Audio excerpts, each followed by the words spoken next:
When I shut up the heavens so that there is no rain, or command locusts to devour the land, or send a plague among my people. 2 Chronicles 7:13.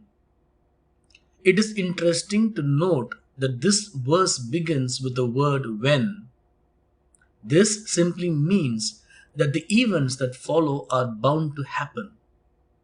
Solomon himself anticipates such occasions when the people of Israel would fall under God's judgment and would need his merciful intervention to be revived and restored. This is evident in his prayer in chapter 6 in such sections as verses 24 and 25. If your people Israel are defeated before the enemy because they have sinned against you, and they turn again and acknowledge your name, and pray and plead with you in this house, then hear from heaven and forgive the sin of your people Israel, and bring them again to the land that you gave to them and to their fathers. This is only a sample, and Solomon's prayer is soaked with similar petitions. A little insight into Israel's history would be enough to show that being wayward was not anything new to this community.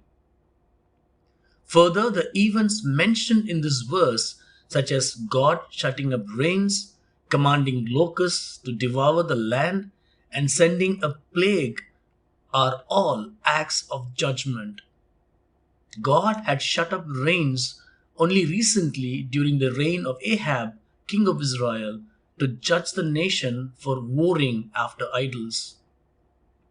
Locusts and plagues were witnessed by the Israelites as tools of God's judgment on the Egyptians when Pharaoh refused to let the people of Israel go. All these acts of judgment do not come as a surprise to the Israelites, and it should not to us as well. We too have made ourselves objects of God's wrath through our sinful lifestyle. We too can anticipate disasters of various sorts to infest our lives as a consequence of this.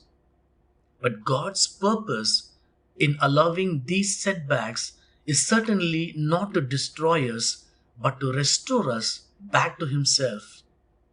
C.S. Lewis says, pain is God's megaphone to rouse a deaf world. How true this is! God uses pain of various sorts to rouse us to our need to cry out to Him and be reconciled with Him. How exactly does this work? Join us tomorrow to find out. Have a blessed day.